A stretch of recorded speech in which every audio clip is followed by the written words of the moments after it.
qu'il y a une guerre, que tout le monde veut une certaine liberté, une certaine indépendance et tout.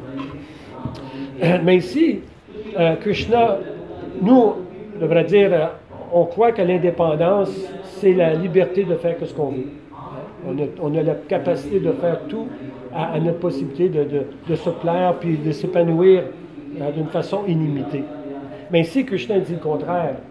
Il dit qu'en fait, il faut avoir les principes régulateurs de la liberté.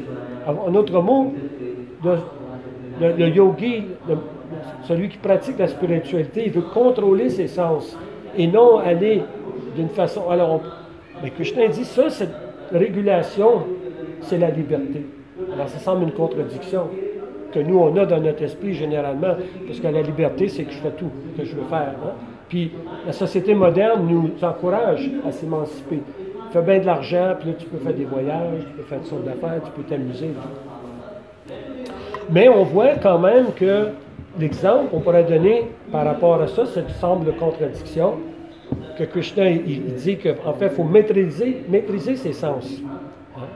En observant les principes régulateurs de la liberté. Krishna dit que la liberté se fait quand on contrôle nos sens. Alors on voit quand on conduit une voiture, qu'on veut que les gens se contrôlent sur l'autoroute. Quelqu'un qui fait 70 d'une zone de 40, on va dire c'est un malade. Des petites ruelles de Montréal, quelqu'un part à toute vitesse. C'est pour ça qu'on a des petites bombes là, pour empêcher justement le monde de faire ces choses-là. Alors, parce que ça met tout le monde en danger. Quelqu'un qui n'arrête pas un arrêt, qui n'arrête pas une lumière rouge, ça met lui en danger, puis ça nous met, nous, en danger. Alors, il y a des règles de la conduite de la route. Et c'est pour ça que tout le monde doit suivre un cours, recevoir un permis. Puis une fois qu'il y a un permis, on s'attend qu'il va suivre les directives, les enseignes et tout de la route. Et ça amène la liberté à tout le monde. Parce que là, on se sent en sécurité quand on conduit nous-mêmes. On ne veut pas de malade, de fou sur la rue qui va nous rentrer dedans. Alors, ce principe-là s'applique ici. Qu'est-ce que je suis en train de dire? La réalité. Et nous-mêmes, quand on fait ce qu'on essaie de présenter, qu'on peut juste agir de toutes sortes de façons, en fait, ce n'est pas une liberté. Parce qu'on s'attache au monde matériel. On devient addicté à la matière. Et cet attachement-là, il peut avoir un attachement positif, mais il peut avoir un attachement négatif. C'est comme quelqu'un qui se marie, puis est en amour avec la personne, puis à un moment donné, ils ne s'entendent plus, là, il y a un divorce, une rupture. C'est très, très douloureux. Bien, c'est douloureux parce qu'il s'est attaché à cette personne-là. Il n'est pas né avec. Il l'a rencontré, à un moment donné, il est tombé en amour, mais ça fait à un moment donné qu'il y a eu une séparation, un divorce. Alors, le monde matériel, Krishna nous dit, c'est un monde qui est temporaire. Et à un moment donné, on va arriver, nous aussi, à notre croix. On va arriver au moment de la mort. Et ce moment-là, ça va être très, très douloureux. Pourquoi? Parce qu'on est très attaché à ce corps. Parce que le corps, pourquoi on est très attaché? Parce que pour nous, ça semble le seul véhicule qui nous amène un bonheur. Si je n'ai pas un corps, comment je vais jouir? Comment je vais être heureux? Et on se préoccupe beaucoup du corps. On voit le système de santé au Québec qui est débordé tout le temps. Les urgences sont 150% débordées et tout. On dépense des fortunes pour essayer, mais on s'occupe juste du corps. On ne s'occupe pas de l'autre aspect de notre existence qui est l'âme. Parce qu'il y a une différence entre une personne vivante et une personne morte. Qu'on soit croyant ou non, on voit cette réalité devant nous. Qu'à un moment donné, cette personne-là est vivante, puis cette personne-là est morte. Puis les symptômes, un des symptômes, c'est qu'il n'y a plus de conscience. La personne n'est plus là. Parce que la conscience est le symptôme de l'âme. Alors, ça qu'on soit athée ou religieux ou peu importe, c'est un fait qu'on voit. Alors, un athée peut dire, oui, mais c'est des chimiques, l'évolution et tout ce non-sens, que là, ça fait qu'il y avait de la vie, puis là, il n'y en a plus. OK. Mais moi, je donne souvent l'exemple que si on est juste la matière, est-ce qu'on peut tomber en amour avec un robot? Là, ils font des beaux robots aujourd'hui, hommes et femmes et tout, puis c'est avec tout Teflon et tout ça, puis ils ont toutes sortes de façons. Mais est-ce qu'on pourrait tomber en amour avec ce robot-là? Non, on ne pourrait pas. Parce qu'il n'y a pas d'âme. C'est pas quelqu'un vivant. Même si c'est une ressemblance. On peut tomber en amour juste avec quelqu'un qui est vivant, quelque chose qui est vivant. Et ça, c'est une des choses qu'on peut s'identifier avec l'âme. Alors, ici, Krishna dit que le yogi, il doit contrôler ses sens. Pourquoi? Maîtriser ses sens pour venir au point d'un détachement. Mais le détachement, c'est pas juste de se vider. Parce que si on se vide, hein, si j'ai un verre d'eau, je le vide, on peut rentrer d'autres choses dans ce verre. Mais si le verre est plein, quand on essaie d'ajouter quelque chose, le verre va déborder. Alors la conscience de Krishna, c'est pas de se vider, c'est de ajouter, de se remplir, mais de Krishna. Et Krishna, étant donné qu'il est la source spirituelle, en se remplissant de Krishna, naturellement, on se vide de la matière. Parce que la différence entre la matière et la spiritualité, c'est quoi? La matière, c'est quelque chose qui est dépourvu de la spiritualité. Et la spiritualité, c'est quelque chose qui a Dieu, qui est la source de la spiritualité. Alors, on donne l'exemple comme la clarté et la noirceur. La forme des lumières, c'est un manque d'énergie. Quand on allume la lumière, l'énergie en revient. Alors, quand l'âme quitte le corps, il meurt. Pourquoi? Parce que la source qui animait le corps n'est plus là. Et le corps, c'est matériel. Étant donné qu'il est matériel, ça a une vie temporaire, un début et une fin. Tandis que l'homme, lui, est éternel. Alors, le yogi, celui qui cherche la spiritualité, va essayer de comprendre c'est quoi cette nature spirituelle. Mais, malheureusement, dans le moment, il y a beaucoup de, on appelle anartha, d'interférence. C'est comme un poste de radio. Si tu n'es pas sur la fréquence, tu vas avoir de la distorsion. Parce que tu n'es pas sur le poste.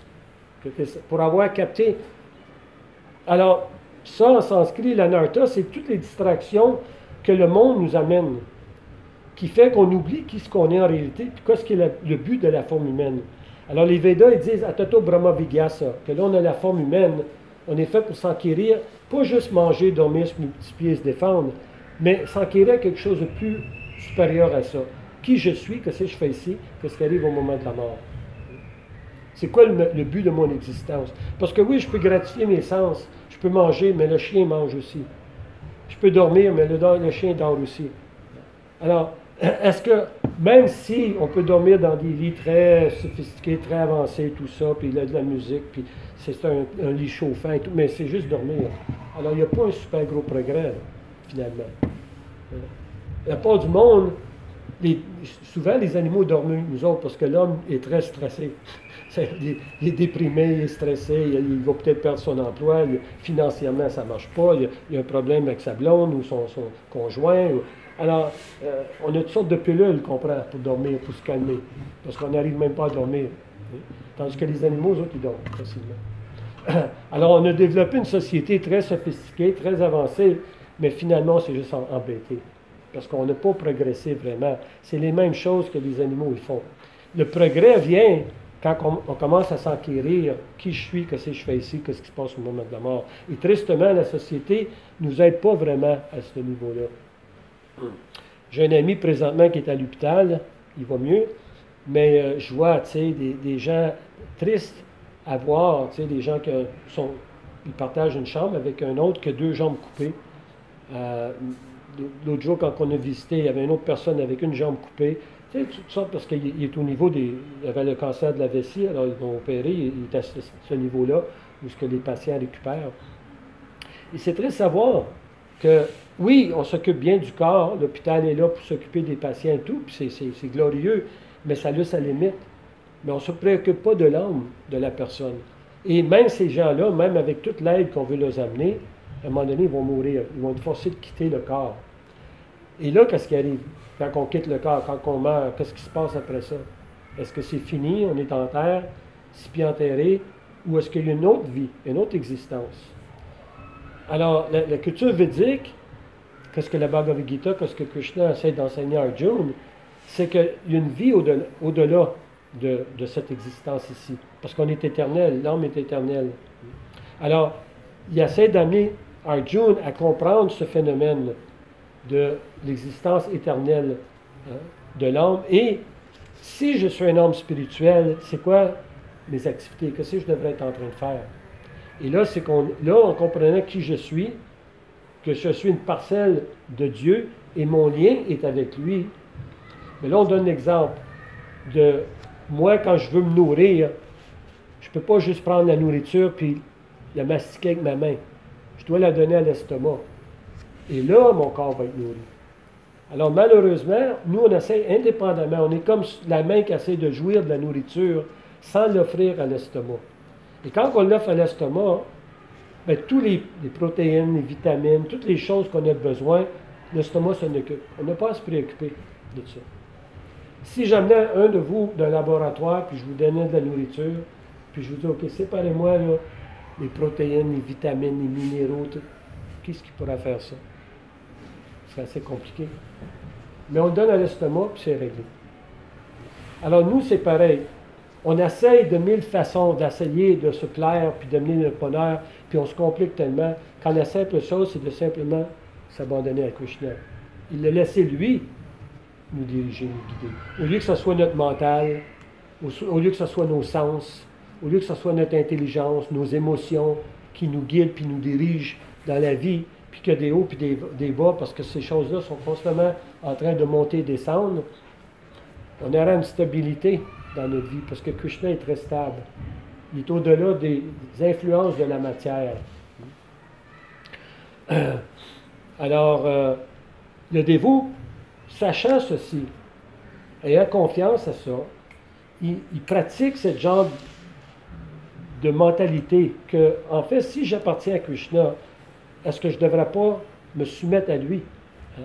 Comme un enfant, il soumet ses parents, puis les parents s'occupent de lui. Il n'a pas à se préoccuper. Lui est en train de jouer, puis c'est les parents qui se préoccupent de s'assurer que l'enfant va être éduqué, qu'il va avoir des bons vêtements, qu'il va être nourri, une bonne atmosphère pour grandir. C'est le rôle des parents qui aiment l'enfant de faire ça. Alors, mais les parents ont fait un enfant pourquoi? Ils ont fait un enfant parce qu'ils voulaient l'aimer, l'enfant. C'est l'amour qu'ils cherchent. Un homme et une femme se mettent ensemble, sont en amour, puis là, ils font un petit qui amplifie cet amour. Alors, on doit se questionner pourquoi Dieu nous a créés, nous. Pourquoi qu'on existe? Bien, parce que Krishna, il voulait nous aimer. Il nous a créés pour qu'on ait une relation avec lui, d'échange d'amour. Mais nous, on a comme un enfant qui est rebelle, puis s'en va à l'ère des parents, puis il veut son indépendance. Les parents disent, ben, je ne peux pas trop l'aider, là. Tu sais, il est dans la drogue, il est dans ci, il est dans toutes sortes d'affaires que c'est pas nos valeurs à nous. On a essayé de l'éduquer, notre enfant, mais il a décidé d'être rebelle, de faire sa vie indépendante. OK. On l'aime encore, mais il y a très peu qu'on peut faire pour lui, parce que c'est pas nos valeurs. Alors Dieu, c'est pareil. Il nous aime, mais on ne partage pas ses valeurs. Nous autres, on veut faire toutes sortes d'autres affaires. Que Dieu dit, ben OK, je vais vous donner la facilité, je vais vous laisser faire, mais ce n'est pas quelque chose que je vais sanctionner. Ce n'est pas quelque chose que moi, je peux faire que vous faites. Il y a bien d'autres choses que je voudrais que vous seriez en train de faire, mais vous ne voulez pas le faire. Correct. Faites votre vie, puis essayez d'être heureux dans cette façon d'exister. Mais on voit que la société matérialiste, elle attire à sa fin. On a de plus en plus de violence, on a de plus en plus de crimes, on a de plus en plus de gens qui sont pauvres. Hein? Pas parce qu'il manque des ressources, mais c'est à cause que les gens sont mal dirigés. Hein? C'est comme tu allumes un feu. Ben, il va falloir que tu continues à acheter du bois si tu veux continuer avec le feu. Puis plus tu vas acheter du bois, plus le feu va grossir, plus ça va prendre d'autres bois, de quantité de plus en plus, pour continuer à brûler ce feu-là. Alors la convoitise, on dit en anglais là, cette convoitise n'a pas de fin. Parce que c'est le côté négatif de l'amour. La convoitise, c'est moi je le veux pour moi. L'amour, c'est je vais le donner pour toi. Alors la vie spirituelle, c'est de vouloir donner. Puis la vie matérielle, c'est vouloir prendre. Hein? On va faire plus d'argent. Là, je peux faire la passe. Lui, je peux faire, lui, je vais. Puis là, on voit avec l'inflation, tout le monde veut faire la pièce, tout le monde blâme COVID, à cause de la COVID, là, tout a doublé. Mais c'est juste la convoitise. Le monde va en grève, OK, on veut plus d'argent. Moi, mais tu vas faire quoi avec l'argent? Mais je veux boire plus de bière, je vais regarder ci, je veux faire ci, je veux faire ça. Mais Qu'est-ce que ça, tout ça, ça a d'affaire avec ton âme? Puis quoi, ces choses-là vont vraiment t'aider au moment de la mort? Est-ce que ça va changer quelque chose dans ta vie au moment de la mort? Non. Alors les gens gaspillent tellement d'énergie, tellement de choses dans des choses complètement ridicules parce qu'ils n'ont pas un sens de leurs existences. Ils n'ont pas un point de repère. De savoir, comme quand on rentre d'un centre d'achat, la première chose, si on est nouveau dans ce centre d'achat-là, on veut aller à la carte qui dit « Vous êtes ici ». Puis là, si tu veux aller à tel magasin, tu peux t'orienter, mais si tu ne sais pas dans quelle porte tu as rentré et où tu as commencé, c'est très, très difficile de savoir où tu t'en vas. Alors, étant donné qu'on ne sait pas nous-mêmes qui ce qu'on est, c'est très difficile de s'orienter et savoir vraiment ce qui est fait pour moi et ce qui m'amène le bonheur ou non. Pas quelle heure qu'il est, là, mais je sais qu'on va terminer ça plus de bonheur que normalement, je crois. Alors, ouais, on peut arrêter. En tout cas, c'est une petite, c'est pas tout expliquer la Bhagavad Gita dans une petite 20 minutes, mais je voulais juste présenter ce point-là que Krishna y donne. Je voulais que vous me donniez l'occasion de répondre à certaines de vos questions, parce que je peux avoir parlé pendant 20 minutes, mais peut-être je n'ai pas rejoint des choses que vous êtes venus ici pour. Alors, j'aime bien quand les gens ont des questions comme ça, là, je peux plus spécifiquement répondre à des choses, des points que soit des choses que vous vivez présentement, des choses que vous avez expérimentées, ou des points de la Bhagavad Gita si vous l'avez lu. Oui? Est-ce que vous pensez que c'est hypocrite de vouloir s'enrichir, mais dans une mesure de vouloir par la suite revenir à Krishna, ou ce serait un piège finalement? Non, comme c'est dit ici, le dévot peut faire beaucoup de choses que peut-être naturellement il ne ferait pas, mais il le fait pour Krishna. Le problème, c'est qu'il faut être assez fort, parce que quand cet argent-là va venir, l'influence est là. C'est comme le docteur, il veut guérir les patients, mais il ne peut pas tomber malade lui-même. Alors il faut toujours qu'il fasse attention, parce qu'il est dans un hôpital où beaucoup de gens sont malades, alors il faut qu'il soit très vigilant. Alors l'argent, c'est pas le problème. L'argent, c'est comme un couteau. Si tu es un docteur, comme Charit, tu peux peut-être opérer quelqu'un puis sauver la vie. Mais si tu es un voleur, tu vas peut-être poignarder quelqu'un puis le tuer. Le couteau, c'est la conscience dans laquelle le couteau a été utilisé. C'est pour ça qu'on dit la conscience de Krishna. On veut toujours mettre Krishna devant notre conscience. Et si on n'oublie pas Krishna, on peut faire beaucoup de choses parce que c'est toute son énergie. Tout lui appartient. Alors nous, on essaie juste de le prendre puis lui ordonner. Mais la plupart des gens veulent juste le prendre pour eux-mêmes. Puis cette tendance, parce que c'est notre conditionnement, quand on a la capacité, c'est là qu'on va voir, est-ce qu'on a développé suffisamment une carapace pour surmonter cette tendance de vouloir se gratifier soi-même et justifier la gratification.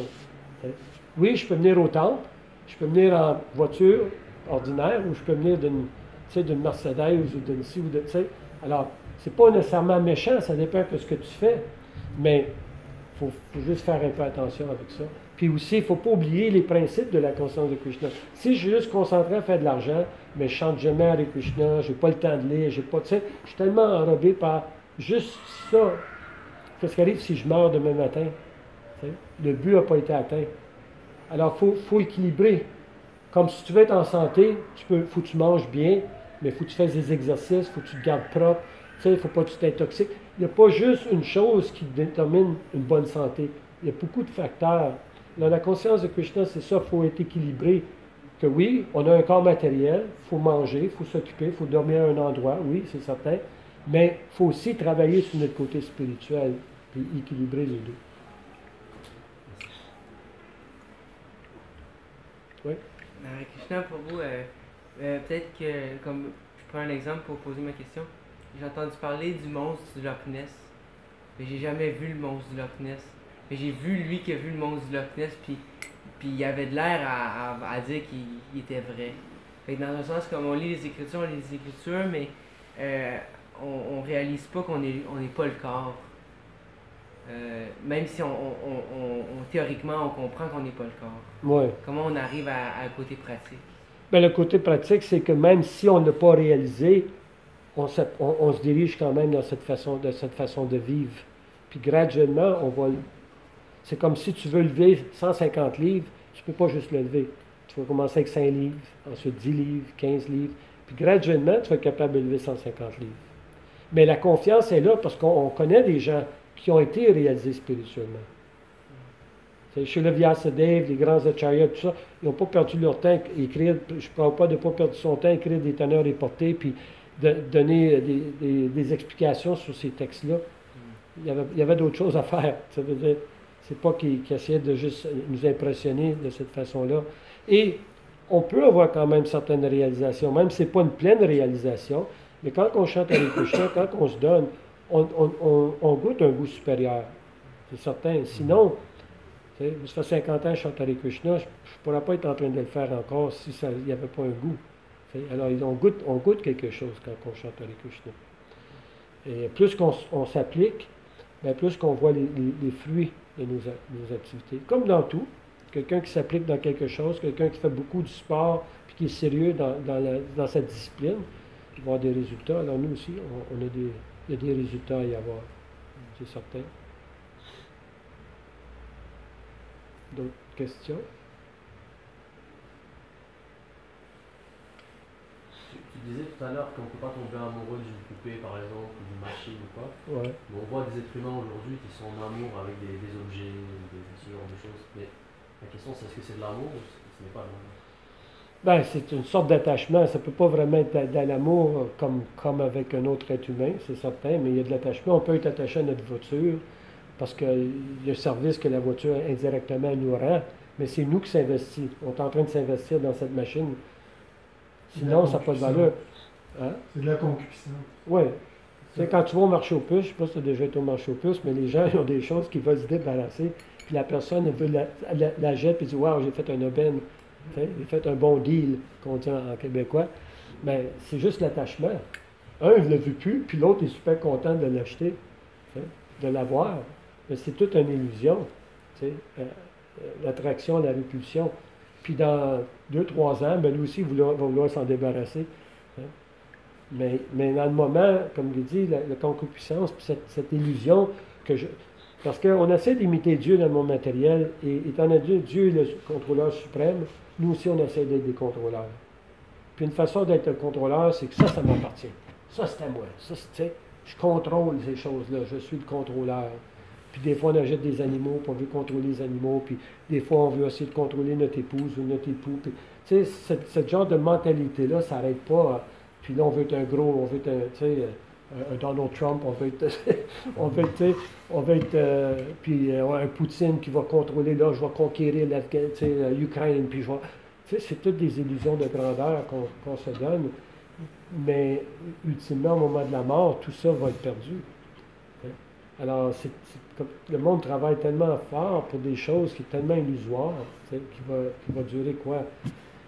Un autre, comme moi, j'ai peut-être un autre 10 ans à vivre, c'est fini, 10, 15 ans. Alors, pourquoi je m'énerve avec tout ça? Ça va être tout perdu. Mais, il faut avoir, comme je dis, quelque chose qui remplace, parce que juste le côté, comme tu mentionnais, juste le côté intellectuel, c'est passé en sanskrit, on dit gyan. Le gyan, c'est, OK, ça je l'ai lu, je l'accepte, mais l'appliquer dans notre vie pour que ça devienne une réalisation, ça c'est du vidyana. Puis ça se fait avec des années de pratique, que graduellement ça devient, comme on dit, dans les tripes. Tu l'as dans les tripes. Alors, il faut que ça devienne ancré dans nous. C'est plus quelque chose qu'on fait juste lire puis qu'on dit ouais, c'est intéressant. On l'a vécu, on a des expériences dans notre propre vie parce qu'on s'est donné vers ça. Et c'est ça qu'on essaie d'atteindre. Par la pratique, on entend, puis ensuite on s'applique vers cette connaissance-là, puis on voit les résultats. Et un des résultats, c'est qu'on devient abeille. On devient libéré de toute anxiété. Que les gens ont tellement d'anxiété parce qu'ils sont tellement attachés. Mais l'anxiété, c'est quoi? C'est une émotion qui nous démontre que finalement, je pourrais perdre tout ça. Je ne suis pas vraiment en contrôle, parce que si j'étais en contrôle, pourquoi je suis en anxiété? Je suis en anxiété parce que je sais que ça, c'est artificiel. Je vais le perdre, ces choses-là. Je tiens avec toutes sortes d'affaires. C'est comme le gars qui lance les boules. Il peut en faire 3, 4, 5, mais il ne peut pas en faire 10. À un moment donné, il y a une limite de combien de boules il peut jongler. T'sais. Alors nous, on est comme ça, on essaie de jongler toutes nos affaires, puis on essaie de garder tous nos petits jouets et tout. Puis finalement, tout ça nous rend misérables, parce que là, on a une illusion de bonheur, mais cette illusion-là, ce bonheur-là est déjà passé. Tu sais, c'est comme tu as vu un film, bon, c'était bien, mais regarde le film 10 fois, ou regarde un film qui a été fait dans les années 60. Tu ne peux pas vraiment voir ça, tu sais, ça a passé son temps. Hein. L'excitement n'est plus là. Alors, mais l'illusion que, waouh, ça m'a apporté un bonheur, je vais le garder, ça aussi, ça aussi. Puis on ramasse tellement de choses, mais ça devient juste des bagages qu'on traîne avec nous, qui ne nous apportent plus vraiment de satisfaction ou de bonheur. Hein. Parce que c'est mort, cette nature. Ça, c'est mort. Il n'y a pas de vie. À un moment donné, c'était un arbre, puis il y avait un arbre, puis c'était vivant. Mais là, ça ne l'est plus. Alors, je peux revenir ici dans 15 ans, il n'y a pas de branche qui va sortir de ça. C'est mort, il n'y a plus d'arbre. Mais si c'était vivant, il y avait des branches qui sortiraient, puis des bourgeons, puis tout, parce qu'il y a de la vie encore dans l'arbre. Alors, nous, on s'épuise à essayer de garder une matière morte vivante. C'est l'âme qui anime. Si j'enlève l'âme, je suis mort. Alors l'âme essaie d'animer ce corps ici, puis tout ce qui... Puis on s'épuise à faire ça. Parce que c'est une énergie morte. Alors le dévot, lui, il n'est pas tellement préoccupé par l'extérieur. Il voit ça plus comme, mettons, je m'en vais à Paris, puis je me loue une chambre d'hôtel. OK, mais je ne suis pas pour commencer à décorer la chambre, changer la tapisserie, puis une lumière, puis tout était... Je suis là pour une semaine ou deux. Je ne suis pas là pour ça, là. T'sais, bon, je vais tolérer la chambre, même si ce n'est pas idéal, c'est correct. Parce que je ne suis pas là pour faire ça. Je suis là pour d'autres choses. Comme là, je m'en vais en Inde, dans une couple de jours. Bon, je vais peut-être être dans un motel, puis dans une place. C'est certain que ce n'est pas chez moi. Mais je m'en fous, je ne suis pas là pour ça. T'sais. Je suis là pour d'autres choses. T'sais. Mais nous autres, on se préoccupe par ça, puis on oublie l'autre chose. La raison d'être ici. C'est quoi la raison d'être ici? C'est pas juste de changer les lustres, puis de décorer, puis de peinturer le plancher, puis les murs. Puis... Il y a un but plus haut que ça, supérieur à ça. Que si on le comprend, ce principe-là, ça peut nous amener à un bonheur éternel. Parce qu'au moment de la mort, le gain que l'homme a fait, spirituellement, va continuer dans sa vie prochaine. Il va l'amener avec lui. Mais tout le reste, c'est fini. Là. Alors, c'est comme on est toujours en train de déposer de l'argent d'un compte de quelqu'un d'autre. Puis là, on vient pour sortir l'argent, puis on se rend compte qu'il n'y a rien dedans. Mais oui, mais tu ne l'as pas déposé dans le bon compte. Tu l'as déposé dans le compte d'un autre. Tu l'as déposé dans le corps matériel, mais tu ne l'as pas déposé dans ton âme spirituelle. Alors, la culture védique, c'était tout de se préoccuper de l'âme qui est éternelle. Puis, OK, on fait nos besoins, on s'occupe du corps. C'est pas qu'on est négligent, parce que le corps, c'est quand même un cadeau de Dieu. Mais on appelle un vastu. C'est comme un bateau. Un vastu, c'est un bateau que tu pars d'une rive, puis tu traverses l'autre rive. Mais une fois que tu es arrivé à l'autre rive, tu sors du bateau, le but du bateau est fini. C'était bien, c'était utile, ça t'a emmené d'une rive à l'autre, mais ça a servi son but. Alors le corps, c'est ça, c'est comme un bateau qui peut nous emmener d'un côté, surtout la forme humaine, qui est supérieure. Les animaux ne peuvent pas, ils n'ont pas cette... Il n'y a aucun animal ici, là. C'est juste, on est juste des êtres humains, parce qu'on a la capacité de comprendre. Mais si tu as un chien, un chat, n'importe quel animal, aucun des animaux va être capable d'apprécier notre discussion. Alors la forme humaine, elle est faite spécifiquement pour se réaliser spirituellement. On a évolué de toutes ces espèces-là, puis finalement on vient à la forme humaine, 8 400 000 espèces qui existent, on vient à la forme humaine, puis cette forme humaine, le privilège, tu sais, c'est comme, on a ramassé les pierres, on a tout préparé le feu, puis là, c'est strike the match. Là, c'est le temps d'allumer le feu, puis on ne l'allume pas. Alors, la forme humaine, c'est comme ça. Tu es juste prêt à lancer l'étincelle pour que le feu brûle, parte. Fait tous les autres efforts. On a évolué d'une espèce à une autre, à une autre, à une autre, comme bâtir le feu, préparer tout ça, mettre des morceaux de bois et tout. Puis là, il n'y a pas de feu qui s'allume. Puis là, on retourne dans les formes animales. Parce qu'on s'est laissé emporter par juste les désirs matériels qui sont les mêmes désirs que les animaux ont. Alors la forme humaine, c'est ça, c'est un grand privilège. Et tristement, notre société moderne, qui est plus une société athée que spirituelle, nous triche, en fait. Elle nous exploite pour qu'on soit des bons citoyens, qu'on paye nos taxes, qu'on travaille fort. Alors on est éduqués, on va à l'école, ils nous programment pour ça. Puis là, on devient des... Puis là, on travaille pendant 40-50 ans. Puis je me rappelle quand j'avais 17 ans, avant que je devienne dévot, je commençais un petit peu, mais j'étais toujours curieux par l'existence. Puis je travaillais pour le gouvernement d'Ottawa. Puis j'avais mon boss qui était là. Puis lui, il prenait sa retraite dans 2 mois.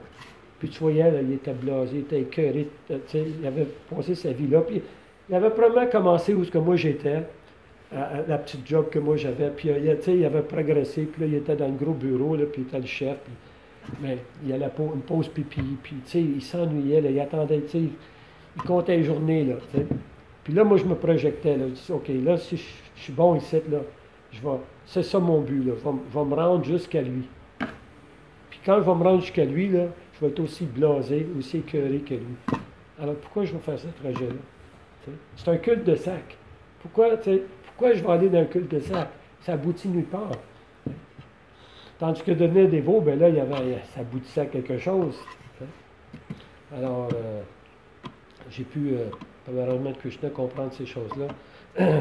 Mais malheureusement, parce que les gens sont tellement attachés à ce genre de plaisir, ben, ils n'arrivent pas à... Puis Krishna dit, Bahunam Janmana Munte, après des milliers de vies, peut-être quelqu'un vient à comprendre ces choses-là. Alors nous, on peut être très fortunés puis les comprendre, les saisir, ces choses-là. On a la grande occasion. Prabhupada est un miséricordieux. Il est venu de l'Inde pour nous donner ses enseignements. Et c'est pas que vous devez m'entendre moi, mais si vous lisez la Bhagavad Gita, puis si vous chantez avec Krishna, puis si vous essayez de pratiquer les principes qui sont énoncés dans la Bhagavad Gita, vous allez voir vous-même, vous allez expérimenter vous-même le bonheur, la satisfaction que la conscience de Krishna vous apporte. Et ça, c'est à chacun de nous de le vivre. Puis une fois qu'on le vit, encore, c'est pas que je me glorifie rien de même, prenez pas ce que je dis mal, mais la première fois que j'ai chanté un tour, j'étais convaincu. Je n'avais jamais expérimenté un bonheur aussi intense de chanter Hare Krishna. Et c'est simple pour le dévot. Il a ses billes, il chante Hare Krishna, il se prosterne devant Krishna, puis il est heureux. Il n'a pas besoin de toutes sortes de choses que les gens essaient d'accomplir. Lui, il vit une vie très simple, puis il peut se contenter de très peu parce que il est Krishna, il est en amour avec Krishna. Et l'amour, c'est ça que chacun de nous on cherche, ultimement. On cherche à aimer. Personne ne veut vivre seul. Tout le monde veut aimer. Et même si on est seul, on peut avoir la satisfaction de savoir que Krishna est juste là dans mon cœur. Krishna n'est pas bien loin, là, il est juste là. C'est juste à moi de me connecter, de me brancher avec lui. Puis lui, il est la source de tout. C'est comme si tu veux... tu peux te brancher dans la petite prise électrique, oui, mais ça va sauter à un moment donné. Mais si tu te branches avec Hydro-Québec, tu as de l'électricité illimitée. T'sais. Alors nous, on essaye, on a une petite prise, puis on essaie de se brancher. Mais si on se branche avec Krishna, on a une source illimitée de bonheur. Oui. Prashadam qui Dieu. Oui, c'est ça. On va aller honorer Prashadam. Prashadam, ça veut dire la miséricorde de Krishna. C'est la nourriture qui est offerte à Krishna. Et quand nous, on mange cette nourriture, on devient spirituellement inspiré. Alors, on n'a pas à faire l'effort nous-mêmes. Krishna, tu sais, c'est comme tu fais du vélo, puis tu tiens après un camion qui fait 50 000 à l'heure. Alors, tu sais, tu as juste à tenir, puis tu pars avec le camion. Alors, nous, on se tient à Krishna, puis on part. On part dans la spiritualité. Alors, merci beaucoup de votre attention. Hare Krishna.